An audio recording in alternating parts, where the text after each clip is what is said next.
L'approche de Guayapi, en fait, elle consiste à identifier des produits exceptionnels, possiblement en voie d'extinction.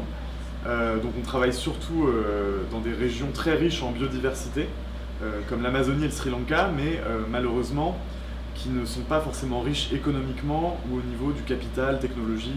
Et donc notre but, c'est de créer un commerce équitable en fait avec les populations locales, autour de produits exceptionnels identifiés qu'on va valoriser et distribuer en France dans les réseaux de produits naturels et de boutiques bio. Donc en fait, on voit que sur le terrain, le commerce équitable et l'activité de Guayapi s'inscrit dans cette idée qu'en fait, on va donner aux producteurs des outils supplémentaires pour construire leur autonomie en fait.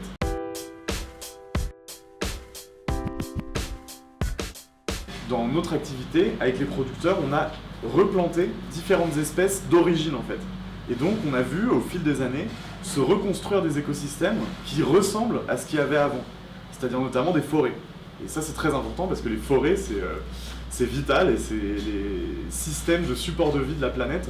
Et ça c'est vraiment l'objectif final, en tout cas nous, dans lequel on s'inscrit, c'est-à-dire essayer à travers la commercialisation de ces produits de montrer qu'on peut avoir un impact positif sur l'environnement et la biodiversité. C'est pas facile tous les jours parce qu'on est une petite société familiale, indépendante et donc on repose un peu sur toutes les bonnes volontés parce qu'on n'a pas de fortune personnelle, on n'a pas de capitaux derrière, voilà.